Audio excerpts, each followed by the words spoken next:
Ariketa honetan berriz ematen digute transistore BJ3 transistore polarizazio zirkuito tipiko bat, baina eskatzen digute kalkulatzeko VS transistore hau asetzeko.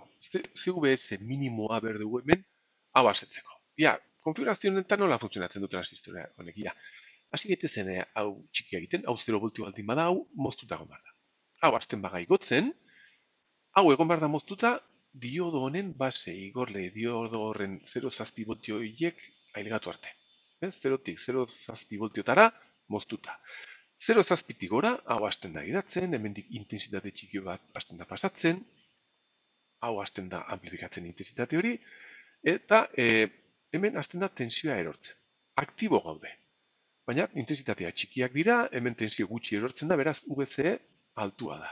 Lehen da bizi moztuta, hau haunditu ala aktibo gunean sartzen gea, hau gehiago haunditzen badegu, intensitatea haunditzen da, bider beta, tensio hau erortzen da, eta legatu behar da puntu bat, momentu bat, tensio hau bere azetasun tensioa dela. 0 voltio, edo hemen jartzen digutenak. Puntu horretan, hau jarraitzen badugu haunditzen, intensitatea haunditzen jarraitzen badugu, adar honek ezin du intensitate gehiago eman, beraz ja asetzen da, esaten dugu asetzen dela. Hau haunditzen ba, hau ez da haunditzen, beraz IC zati IB beta baino txikiagoa da, orden egora horixe da. 0 zazpira, moztuta, 0 zazpitik gora aktibo, eta CVS-en, esaten digute, asetzen da hau. Nahiko pentsatzeko galdera, kurbatzagorrak ematen dizkigute, ez digute ematen ez azetasun tensioa ez. Beta, beraz, hasi gaitezen igual hasi gaitezen ikusten transistoraren datuak kurba ezaugarri hauetatik. Hemen erakusten digute VB, hau B, eta hau hemen diodo bada, eta bere IB. Hau diodo badenez, bera diodo baten erantzuna daukagu esponentziala. 0 zazpi inguru gora egiten du oso azkar. Vale, gero VC izte grafika hauetan, zonalde edo azalera guzti honetan hemen aktibo goen behar da, eta hemen bete behar da IB eta IC arteko relazioa beta izatea. Hemen aktibo egongo zen. Hemen asetuta, 0 voltio edo destimatxo batzuk ikusiko duzen baden. Orden, venga, hasi gaitezen begiratu ezagun aktibo gune hau, eta kalkulatu ezagun IB edo zein IB-rentzat, adibidez, hau hartu ezakegu, IB denean 40 mikroamper, IC finkatzen da, gune aktiboan, 8 miliamperretan. 8 miliamperretan. Eta bertan betetzen da, beraien arteko erlazioa beta dela. Beta da IB zati, IC zati IB.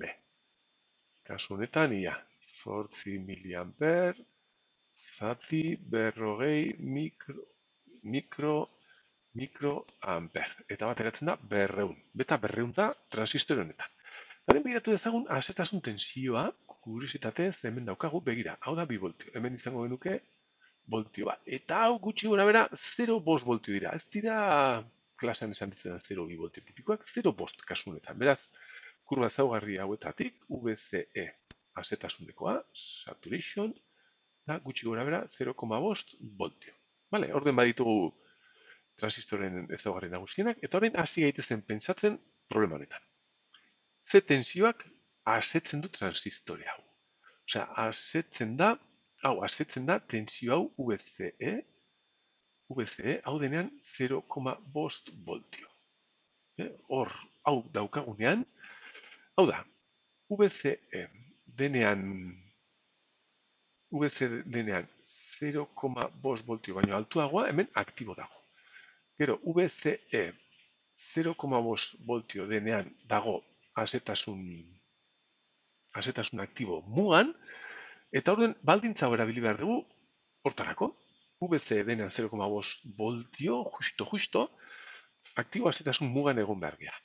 Orden ia, begira, kalkulatzen badugu adar honetan daukagun hemengo intensitatea, IC izan behar dela, hau 0,5 voltio denean, IC adar honetan izan behar da ia, honi hobe egiten badiogu, zortziken 0,5, zortziken 0,5, zati lau mila, hau izan behar dugun intensitaterik haundiena adar honetan, 1,9 miliampera ateratzen dago. Hau baino gehiago ez da hemen. IB haunditzen badugu. Orduan, mugan, hau daukagunean, muga horretan oraindik aktibo azetasun mugan gaudenean, betetzen da IB izan behar dela IC zati beta. IC zati beta. Zeren azetasun aktibo mugan gaudenean, beraz, aktibo formula ere betetzen da. Eta kasu honetan, 1,9 bider. Ja, 1,9 miliamper zati berreun, izan behar dugun beta, edo behar dugun beta justo asetzeko. Bederatzi. Hau ateratzen da, 9,5 mikroamper. Zunbadio txikia, zeren irabazpena oso ondia da, baina hau izan behar dugu. Justo asetzen denean, intensitateen izen mastimo izan behar dugu, hori zati bete da, hemen behar dugun beta asetzeko, orduan tensio ondiago egiten badegu, intensitatea onditzen bada, eta hoia ez da gehiago onditu behar, asetuta gaude. Beraz, horren kalkulatu beharko dugu CVS-ek maila honetan ematen duen intensitate hori. Orduan honi ondo egiten badiogu, zer IB hemendik pasatzen da. Bai, maila egin beharreko ez ba, bai, VS ken B diodorren 0,7 voltioiek, atea ikusi izakugula hemen ere bai. Zati erresistentzia hau, kilomio bat, nahi dugu hau izatea 9,5 mikroamper.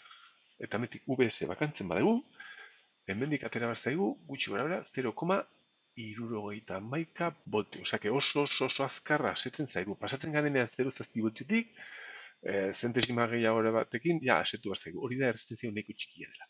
Hau, handiago izango balitz, tentsio gehiago behar dugu intensitatea handitzeko, eta orduan, hau handiago izango zen. Hala ere, emaitza hausia izango zen kasu honetan, gogoratu. Azetasunak mugan, baldintza hau betetzen da, eta hori erabili dugu izek kalkulatzeko, mugan gaudenez hau ere betetzen da, eta IB horrekin kalkulatu dugu behar dugun VS hori.